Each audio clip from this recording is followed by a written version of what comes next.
सीधे सारे सेक्स में बताने लायक कुछ होता नहीं। बताया तो वही जाता है जो कुछ खास हो, अलग हो, जैसे गौसिया के साथ गुजरे पल या शीला की जिंदगी के कड़वे सच। बहरहाल इन दो एक साल में कुछ अफसाने बने जो बताने लायक हैं, जो मन गुदगुदाने लायक हैं। जैसा कि मैं पहले बता चुका हूँ कि मैं भोपाल का रहने वाला हूँ, लेकिन पिछले 3 साल से लखनऊ में जमा हुआ हूँ और अब तो यहाँ मन ऐसा लग चुका है कि कहीं जाने का दिल भी नहीं करता। तो इस बीच गुजरे वक्त में से जो पहला किस्सा मैं अर्ज करूंगा वो एक ऐसी खातून से जुड़ा है जिनके सऊदी में रहने वाले शौहर आरिफ भाई से मेरी दोस्ती किसी दौर में फेसबुक पर हुई थी। ये दोस्ती सालों से थी, लेकिन इसकी तरफ ध्यान तब गया जब एक दिन आरिफ भाई को मेरी मदद की ज़रूरत पड़ी। असल में मैंने पहले कभी इस बात पे ध्यान ही नहीं दिया था कि वे लखनऊ के ही रहने वाले थे, और जिस टाइम में दिल्ली से लखनऊ शिफ्ट हुआ हूँ ठीक उसी वक्त में वे वापस सऊदी गए थे। एक दिन उन्होंने मुझसे अर्ज़ की थी कि मैं उनकी बीवी रज़िया की थोड़ी मदद कर दूं, क्योंकि उनके पीछे घर में जो माँ बाप थे वे कोर्ट कचहरी करने की सामर्थ्य नहीं रखते थे, और जो उनका छोटा भाई था वो किसी ट्रेनिंग के सिलसिले में बेंगलुरु गया हुआ था। दरअसल उनका एक बच्चा था जिसके एडमिशन के लिए बर्थ सर्टिफिकेट बनवाना था, और इसमें कई झंझट थे जो कि उनकी बीवी के अकेले के बस की बात नहीं थी। उन्होंने रज़िया का नंबर दिया और अपने घर का पता बताया। हालांकि ये झंझट ही काम था और मैंने सोचा था कि चला जाता हूँ, लेकिन किसी बहाने से टाल दूंगा। पता सिटी स्टेशन की तरफ मशकगंज का था। पूछते पूछाते किसी तरह मैं उनके घर तक पहुंचा। डोरबेल बजाने पर सामना आरिफ भाई के वालिद से हुआ। मैंने उन्हें सलाम किया तो जवाब देते हुए उन्होंने अंदर बुला लिया। शायद आरिफ भाई उन्हें बता चुके थे। ड्राइंग रूम में बिठाकर वे मेरे बारे में पूछने लगे। थोड़ी देर बाद चाय नाश्ता लिए रज़िया भी आ गई। मैंने हस्बे आदत गहरी निगाहों से उसका अवलोकन किया। 24-25 से ज़्यादा उम्र ना रही होगी उसकी। फिगर ठीक ठाक थी, तगड़ी तंदुरुस्त थी। नाक नक्शा उतना अच्छा नहीं था, लेकिन जो ख़ास बात थी उसमें वो ये कि वो खूब गोरी, एकदम झक सफ़ेद थी, और उसकी त्वचा भी काफ़ी चिकनी थी। नाश्ते की ट्रे रखते हुए उसकी निगाह मुझसे मिली थी और एक लहर सी मेरे शरीर में गुजर गई थी। कुछ तो था उसकी निगाह में जो मैं समझ नहीं पाया। बहरहाल आगे ये तय हुआ कि चूंकि मैंने भी कोर्ट कचहरी की दौड़ पहले नहीं लगाई तो मैं बहुत ज़्यादा मददगार तो नहीं हो सकता, लेकिन अगर वे चाहें तो अपनी तौर पर जो हो सकता है मदद ज़रूर कर दूंगा। कल वे खुद साथ चले कचहरी, और वहाँ देखते हैं कि क्या हो सकता है। तब तक मैं पता भी कर लेता हूँ कि ये किस तरह हो पाएगा। और अगले दिन मैंने रज़िया को सिटी स्टेशन के पास से पिक किया। कचहरी केसर बाग में थी, जो ज़्यादा दूर नहीं था। रज़िया ने खुद को नखबाब से ढक रखा था और इस सूरत में बस उसकी आंखें ही दिखाई दे रही थी। कचहरी में पूरा दिन खर्च हो गया। वकील से एफिडेविट बनवाया, चालान बनवाया, और जन सुविधा केंद्र में उसे पास कराने में आधे दिन से ज़्यादा निकल गया। खाना वही बाहर फुटपाथ पे खाया, चालान जमा कराया और फिर सारे कागज़ एसडीएम के पास मात कराने ले गए तो पान लेके कल आने को बोल दिया गया। इसके बाद मैंने रज़िया को जहाँ से पिक किया था वहीं छोड़ दिया और घर चला आया। पहले मेरा इरादा काम को टालने का था, लेकिन अगर इस बहाने एक औरत के करीब रहने को मिल रहा था तो ये किया जा सकता था। ये सोचकर मैंने आज आधे दिन छुट्टी तक करनी गंवारा कर ली थी। अब तो कल भी छुट्टी होनी थी। दिन भर मैंने रज़िया से बात करने की कोशिश की थी, लेकिन वो बंद कठरी बनी रही। हालांकि ऐसा भी नहीं था कि मुझे उससे कोई ख़ास उम्मीद रही हो, लेकिन ये मर्दाना फितरत है कि आप नज़दीक आए हर औरत में स्वाभाविक रूप से दिलचस्पी लेने लगते हैं। अगले दिन फिर मैंने उसे वहीं से पिक किया और सीधे एसडीएम ऑफिस पहुंचा, जहां से थोड़े खर्चे पानी के एवज़ में कागज़ लेकर वापस वकील के पास पहुंचे तो उसने जमा कराने भेज दिया। दोपहर तक फॉर्म सबमिट हो गया। मुझे थोड़ा काम है। वापसी में उसने बाइक पर बैठने से पहले ही कहा। मैंने उसे देखा तो उसने आगे कहा, मुझे गोमती नगर जाना है। मुझे क्या एतराज़ होता। मैं उसे लेकर चल दिया। रास्ता मैंने बटर रोड का चुना था, लेकिन बैकुंठ धाम से पहले ही उसने एक जगह बाइक रुकवा ली जहाँ से नीचे उतरकर गोमती के किनारे जाया जा सकता था। यहाँ मुझे चौंकना पड़ा। यहाँ क्या कोई मिलने आने वाला है? नहीं, बस अकेले होने का जी चाह रहा था। हमारे नसीब में अकेला होना कहाँ नसीब। आज मौका था तो सोचा कि थोड़ा वक्त क्यों भी सही। घर पे तो बोल के ही चले थे कि शाम हो जाएगी, कल की तरह, तो कोई परेशानी भी नहीं। पर यहाँ यूं अकेले बैठना सेफ रहेगा भला? और यहाँ से वापस कैसे जाएंगे? ये जगह भी तो ऐसी नहीं कि कोई सवारी का साधन मिल जाए। मतलब आप मुझे वाकई अकेला छोड़कर जाने वाले हैं? कहते हुए उसने गहरी नज़रों से मुझे देखा और मेरा दिल ज़ोर से धड़क कर रह गया। मैंने चुपचाप थोड़ा नीचे उतार कर बाइक स्टैंड की ओर उसके साथ नीचे बढ़ लिए। नीचे कोई बैठने की जगह तो थी नहीं, बस हरियाली थी, पेड़ थे और नदी किनारे बनी कंक्रीट की पट्टी भी थी जिस पर हम चलने लगे। चुप रहने के लिए तो ये तन्हाई तलाशी न होगी, मैंने उसे छेड़ने की गरज से कहा। उसने सवालिया निगाहों से मुझे देखा, फिर मेरा मंतव्य समझकर चेहरा घुमा लिया। यहाँ भी उसने चेहरा कवर कर रखा था और मैं बस उसकी आंखें देख सकता था। कैसे जानते हैं आप आरिफ को? फेसबुक से। कभी जब फेसबुक पर ग्रुपबाजी होती थी तब हम एक ही ग्रुप में थे, बस तभी से दोस्ती है। मैं तब दिल्ली रहता था। इत्तेफाक से जब वे इस बार सऊदी गए, मैं ठीक उसी वक्त लखनऊ शिफ्ट हुआ था, तो मुलाकात ना हो सकी। मुझे नहीं पता था, मुझे लगा स्कूल कॉलेज के टाइम के दोस्त रहे होंगे। आप बताइए कुछ अपने बारे में। मैं मलिहाबाद से हूँ, आरिफ भी बेसिकली वहीं के हैं। बाद में इधर बस गए तो हमारा यहाँ रहना हो गया, लेकिन सभी नज़दीक की ही रिश्तेदार मलिहाबाद में ही रहते हैं। कभी कभार मर्द की ज़रूरत वाले काम करने पर काफ़ी मुश्किल होती होगी। हाँ, अब हो जाती है। पहले अब्बू ठीक ठाक थे और आसिफ भी पढ़ रहा था, तब कोई दिक्कत नहीं थी। लेकिन अब अब्बू गठिया की वजह से ज़्यादा चल फिर नहीं पाते और आसिफ अब नौकरी के चक्कर में पड़ गया है, तो वो अब यहाँ नहीं रहता। फ़िलहाल तो रहता था, पर अब शायद मुश्किल हो। नौकरी उसकी नोएडा में लगी है। अभी 1 महीने की ट्रेनिंग पर बंगलुरु गया है। वापस आए तो शायद नोएडा ही रहना पड़ेगा। और मान लीजिए कोई मेडिकल इमरजेंसी हो जाए, तब पड़ोसी ही काम आएंगे। थोड़े बहुत काम या वक्त ज़रूरत के लिए पड़ोसियों से बना के रखनी पड़ती है और उनकी उम्मीद भी बनी रहती है। उम्मीद? कैसी उम्मीद? मैं उलझन में पड़ गया। आपके परिवार में कौन कौन है? उसने बात काट दी। 2 भाई बहन हैं, पर यहाँ कोई नहीं, सब भोपाल में रहते हैं। मैं अकेला रहता हूँ यहाँ, यही नौकरी करता हूँ, एक मोबाइल कंपनी में। शादी कब हुई आपकी? 6 साल हो गए। 3 साल बाद बेटा हुआ, अब उसके भी स्कूल का टाइम आ गया। बस ऐसे ही रश्मि बातें, कुछ भी खास नहीं। ऐसा लगा जैसे वो अपना बताना कम और मेरा जानना ज़्यादा चाहती हो। मैंने महसूस कर लिया था कि शायद वो परखना चाहती है कि मैं भरोसे के लायक हूँ या नहीं, और मैं भी उसी नीयत से सदे हुए जवाब देता रहा। इस बीच वक्त को चलाते सुइयों ने 2 घंटे पार कर लिए और यूं चल फिर करते बदन में थकान भी आ गई, तो हम वापस हो लिए। मैं उसे वापस सिटी स्टेशन के पास छोड़कर घर चला आया। इस बात को फिर 4 दिन गुजरे गए। मेरी रज़िया से कैसे भी कोई बात नहीं हुई। हालांकि इस बीच मेरा दिल कई बार चाहा कि उसे फ़ोन करूं, लेकिन हर बार इस आशंका ने रोक लिया कि कहीं वो मेरे सब्र को आजमाने की फिराक में ना हो। फिर 5वें दिन बृहस्पतिवार रात को उसका फ़ोन बजा था, लेकिन जब तक मैं उठाता कट गया था। मैंने कॉल बैक की, हेलो। 5 दिन बाद उसकी आवाज़ सुनाई दी, हाँ सॉरी, आपकी कॉल मिस्ड हो गई। नन नहीं, वो गलती से लग गई थी। उसकी आवाज़ से ऐसा लगा जैसे हिचक रही हो, घबरा रही हो, जबकि इस गलती को मैं उससे बेहतर महसूस कर सकता था, उससे बेहतर समझ सकता था। मैंने पूरी शालीनता के साथ जवाब दिया, जी मैं समझ सकता हूँ। क्या? वो कुछ चौंक सी गई। बस यही कि इंसान अगर इस कदर अकेला ना हो कि उसके पास बात करने वाला भी कोई ना हो, तो उसके साथ ऐसी गलतियों की संभावना बनी रहती है। नहीं, आप गलत समझ रहे हैं। मेरे पास बात करने के लिए बहन है और सहेलियां भी हैं। ऐसा लगा जैसे कहते हुए उसके कट्ठे में आवाज़ फंस रही हो। जी, इस तरह सभी के पास होते हैं, लेकिन हर किसी से इंसान अपनी तड़पन नहीं कह सकता, अपनी हर तकलीफ़ नहीं बयान कर सकता, और ख़ासकर बहन से तो बिल्कुल नहीं। मैं समझी नहीं, कैसे तकलीफ़? तकलीफ़ अपने अरमानों की, तकलीफ़ अपने हाथों से रेत की तरह, फितरत ए जवानी के उस वक्त कि जो एक बार गुजर गया तो फिर कभी वापस नहीं आता।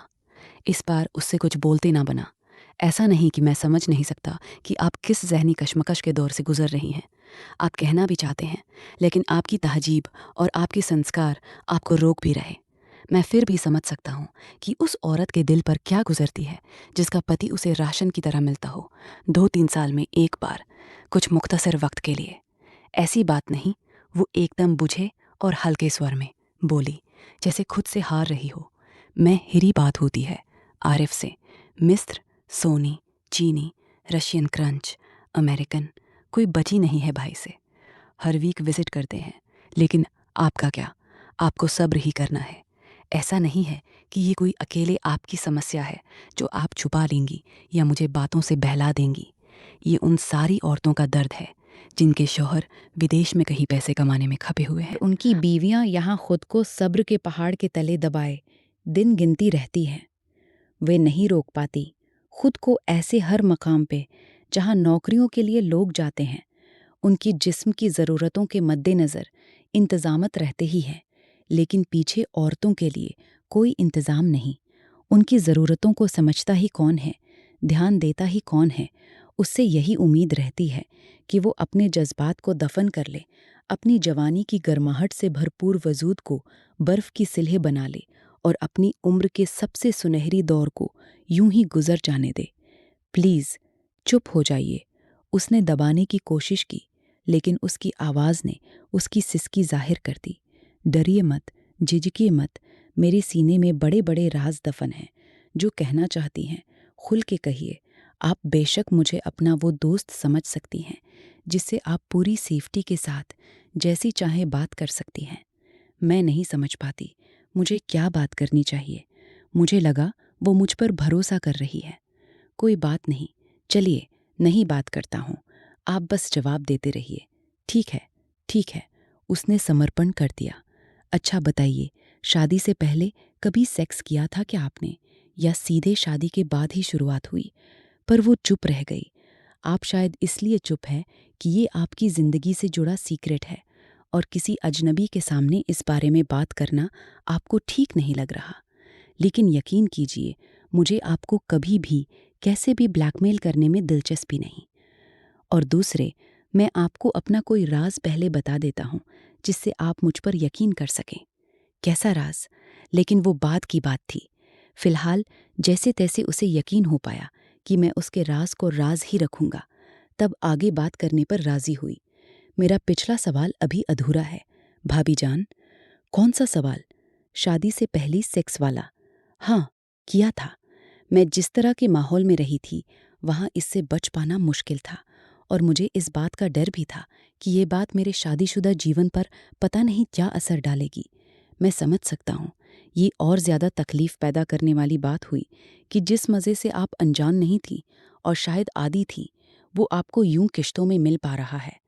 हाँ, कभी कभी इतना परेशान हो जाती हूँ कि बीच रात में उठकर पानी में बर्फ़ डालकर नहाती हूँ, फिर भी चैन नहीं पड़ता। कभी कोई रास्ता बनाने की कोशिश नहीं की। बहुत मुश्किल है जॉइंट फैमिली में। 4-6 महीने में जब मायके जाती हूँ तब थोड़ी राहत मिल पाती है। यहाँ तो फिर वही बिस्तर, फिर वही करवटें, फिर वही गर्म सांसें।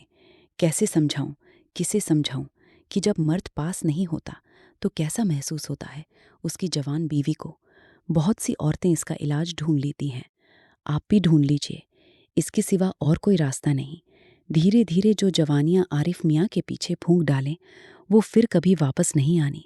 और आरिफ भाई का क्या है, वे तो सब मज़े ले ही रहे हैं जैसे बाहर रहने वाले सभी मर्द लेते हैं। इस बार वो चुप रह गई। एक बात पूछूं? क्या? मैंने आपको देखा है और देखने के बाद से दिमाग में एक सवाल चक्कर काट रहा है। अगर उसका जवाब मिल जाए तो मुझे भी सुकून मिल जाए। क्या? आप एकदम गोरी हैं, एकदम सफ़ेद। उस हिसाब से आपके निप्पल कैसे होंगे, काले या ब्राउन? क्या? कैसी बात कर रहे हैं आप? वो एकदम से भड़क गई और उसने फ़ोन काट दिया। मुझे लगा गड़बड़ हो गई। शायद मैंने जल्दी कर दी।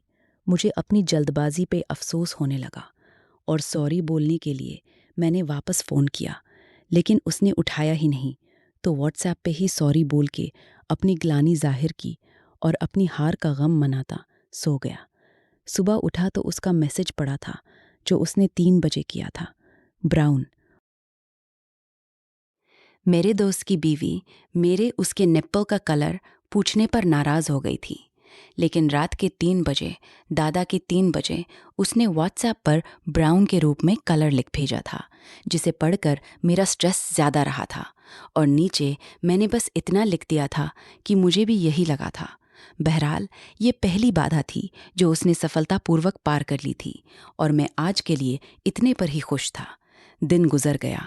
रात में उसने मैसेज किया कि फ़िलहाल व्हाट्सएप से ही बात करूं। उसे ज़रूरत महसूस होगी तो वो कॉल कर लेगी। फिर उसने बताया कि उसे मेरे यूं एकदम से पूछने पे खराब तो लगा था, लेकिन फिर अंत में उसे लगा था कि सवाल उतना भी बुरा नहीं था और वो जवाब दे सकती थी। मैं उसकी मानसिक अवस्था बेहतर समझ सकता था। वो मुतमईन हो गई, जबकि हकीकत ये थी कि सच वो भी नहीं था।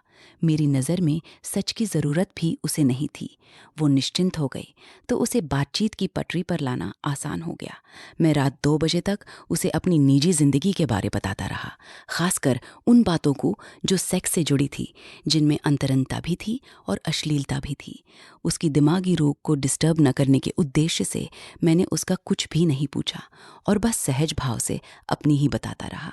2 बजे जब आखिरी और उंगलियां थक गईं, तब उससे विदा ली। मुझे अंदाज़ा था कि उसके लिए सोना कितना मुश्किल रहा होगा, जबकि मेरी सेहत पर इससे कोई ख़ास फ़र्क नहीं पड़ना था, क्योंकि मैं उसकी तरह तरसा नहीं था, बल्कि खाया पिया और अघाया हुआ था। मैं परिपक्व था, मैं सब्रदार था, मेरा खुद पर नियंत्रण था। मुझे जल्दबाजी की आदत नहीं थी, मुझे धीमी आंच पर पके व्यंजन का जायका पता था। अगली रात मैंने उससे अर्ज की कि अब मैं उसकी बातें जानना चाहूँगा, उसके ख़ास यादगार लम्हों के बारे में। अगर वो लिख सकती है, इतना तो लिखे, या बताना चाहे तो मैं कॉल कर सकता हूँ। लिखा हुआ रिकॉर्ड बन जाता है, जो मुझे पता था कि वो नहीं चाहेगी। हालांकि बातचीत भी रिकॉर्ड की जा सकती है, लेकिन वो अक्सर लोग तब करते हैं जब इरादे नेक ना हों। जबकि उसने पूछा कि इससे क्या होगा, क्या उसकी समस्या का समाधान हो पाएगा, या उसकी सुलहती अधूरी ख्वाहिशों को कोई किनारा मिल पाएगा। तब मैंने उसे समझाया कि सेक्स सिर्फ शारीरिक लज्जत के लिए ही नहीं होता, दिमागी सुकून के लिए भी होता है। ये भी कुछ ऐसा ही है। अगर वो बताएगी तो शायद गुजरे वक्त से निकलकर वो एक एक लम्हा वापस जिंदा हो उठे, जिसमें उसे कभी माजी में वो भरपूर लज्जत बख्शी थी, जिसके लिए उनके इस मुंह काम पर आज उसे तरसना पड़ रहा है।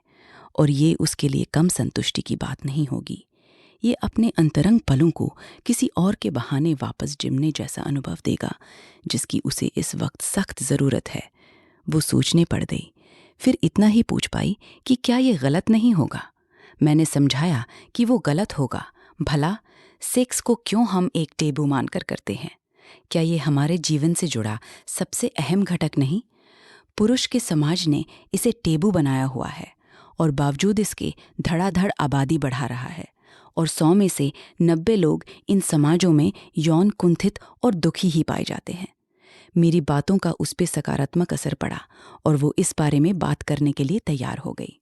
मैंने उसे समझाया कि ईयरफोन के सहारे बोलते हुए वो आंखें बंद करके वापस उसी वक्त में तल्ख जाए और एक एक बात को यूं याद करे जैसे वो सब फिर से उसके साथ गुजरा हो। उसने ऐसा ही किया। मैं यानी रज़िया मलिहाबाद के एक बड़े से पुस्तैनी घर में रहने वाले 3 भाइयों के संयुक्त परिवार का हिस्सा थी। मेरे वालिद सबसे छोटे थे भाइयों में, और हम 3 बहन और 1 भाई थे। मेरा नंबर सबसे आखिर में था, जबकि सबसे बड़े अब्बू के परिवार में 3 बेटे और उनसे छोटे चाचा के परिवार में 1 बेटा और 1 बेटी ही थे। यानी 3 भाइयों के परिवार में 5 लड़के और 3 लड़कियां थीं। बड़े अब्बू के बेटे चूंकि मुझसे काफ़ी बड़े थे, तो उनके 2 बेटों की शादी हो चुकी थी और बड़े भाईजान का एक बच्चा भी था, जबकि चाचा के सना और समर हमारे साथ के ही थे। फिर उन खास दिनों में कई मादक सी लहरें पूरे जिस्म में दौड़ जाती थीं। तब इसका कोई मतलब तो समझ में नहीं आता था, लेकिन बस अच्छा लगता था। यूं तो रात को मेरा सोना मुझसे बड़ी बहन लेकिन अहाना के साथ ही होता था। नहाने में वक्त और मौका मिल जाता था तो खुद से छेड़छाड़ कर लेती थी। बाथरूम में नल नहीं लगा था, बाहर लगा था, जिससे पाइप के सहारे अंदर तक पानी भर लेते थे और उस पानी से नहाते थे। लेकिन मौका मिलने पर मैं उस पाइप को दबाकर प्रेशर से पानी मारती थी। इससे एक नशा सा चढ़ता था और अजीब से मज़े की प्राप्ति होती थी। इस बारे में हालांकि मैंने कभी किसी और से बात नहीं की, क्योंकि मुझे लगता था कि ये गलत है और किसी से कहने में मेरी ही बेइज्जती है। उस वक्त मुझे कोई ऐसा कंटेंट भी उपलब्ध नहीं था, और न ही तब कोई स्मार्टफोन और नेट हमें उपलब्ध था जिससे मुझे इस सब के बारे में पता चल सकता, और न ही कोई बताने वाला था। फिर यूं ही 2 साल और गुजर गए। मैं हाई स्कूल में पहुंच गई। यहाँ तक कि मैं अपने घर के सभी चचेरे भाइयों के लिए भी उसी तरह सोचने लगी। मैं जानती थी कि ये गलत है और खुद को बाज रखने की कोशिश भी भरसक करती, लेकिन कामयाब तभी तक रह पाती जब तक कोई मर्द सामने न हो। खासकर तब मेरा ध्यान उनकी तरफ और जाता था जब वे लोअर पहनकर घर में फिर रहे होते। और ऐसा भी नहीं था कि ये सब अकारण था, बल्कि इसके बीज तो मेरे अचेतन में बचपन से रोपे जा चुके थे। जो सुफिया चाचा की बीवी थी यानी सना, और कमर की अम्मी, उनका कैरेक्टर भी अजीब था। वो अक्सर मायके चली जाती थी और घर में अक्सर होते झगड़े से मुझे पता चलता था कि वे अपने किसी यार से मिलने जाती थीं। कई बार उन्हें इधर उधर पकड़ा भी गया था और काफ़ी उधम चौकड़ी भी मचती थी, लेकिन उन पर कोई असर पड़ता मैंने नहीं देखा था। हाँ, अब बढ़ती उम्र में शायद उनके शौक कमज़ोर पड़ चुके थे। उनके सिवा बड़े अब्बू की फैमिली में खुद बड़े अब्बू ही एक नंबर के आशिक इंसान थे, जिनके किस्से जब तब सामने आते थे। बहू पोते वाले होकर भी कोई उनकी रखेल थी। उनके बाद रातें गुजरने से बात नहीं आती थे। और ठीक इसी दर्द पर मेरी अम्मी जी थी। मेरे अब्बू सऊदी में रहते थे, तो उनके एक ख़ास दोस्त थे, समीर अंकल। अब्बू के कहने पर घर के हर चाल और वक्त ज़रूरत मदद के लिए आते रहते थे। लेकिन ये बाद में मुझे एहसास हुआ कि वे अकेले में मौका पाते ही मेरी अम्मी के शौहर की भूमिका भी निभा लेते थे। इस बात पर भी घर में कई बार बवाल हुआ था, लेकिन चूंकि सबके खुद के कारनामे काले थे, तो ऐसे में नैतिक ठेकेदारी कौन लेता। तब मुझे इस बात का कोई अंदाज़ा नहीं था, लेकिन बाद में एहसास हो गया था कि मैं दरअसल उनकी ही औलाद थी। वो हम 4 भाई बहनों में सिर्फ मेरा ख़ास ख्याल रखते थे, और उन्होंने ही मेरी शादी भी अपने भतीजे यानी आरिफ से कराई थी। इसके सिवा एक कांड और हुआ था घर में, जो मैंने देखा तो नहीं था, लेकिन जब घर में वो हल्ला मचा तो सुना सब मैंने ज़रूर था। बड़े अब्बू के 3 बेटे थे, शाहिद, वाजिद और राशिद। इनमें से शाहिद सबसे बड़े थे, और एक दिन सबसे ऊपर के एक कमरे में वो और शाजिया अपनी पकड़े गए थे। ये बात और थी कि तब मुझे ये भी पता नहीं था कि शाजिया अपनी वहाँ शाहिद भाई क्या कर रही थी। तब मैंने उनसे पूछने की कोशिश भी की, लेकिन उन्होंने मुझे डांटकर चुप करा दिया था। उस वक्त बड़ी चिल्लापुन हुई थी और अम्मी की पिटाई भी हुई थी, जबकि शाजिया भाई तो घर से ही भाग गए थे और 1 हफ्ते बाद लौटे थे। खैर, हम चारों में सोहेल सबसे छोटा था, और एक दिन इत्तेफाक से मैंने उसे भी ऐसी ही हरकत करते देखा था, जो मुझे काफ़ी दिन तक कचोटती रही थी। हमारे यहाँ बाथरूम की चिटकनी में थोड़ी प्रॉब्लम थी। उसे बंद करने के बाद साइड में घुमाया ना जाए तो वो धीरे धीरे नीचे आ जाती थी, और यही शायद उस वक्त भी हुआ था। जब मैंने दरवाजे पर धक्का लगाया तो खुल गया। मुझे लगा अंदर कोई नहीं था, लेकिन सोहेल था। एकदम से दरवाज़ा खुलने और मुझे सामने देखकर वो बुरी तरह चौंका। उसकी आंखें फैली, लेकिन शायद वो जिस अवस्था में था उससे खुद को रोक पाना उसके लिए नामुमकिन था।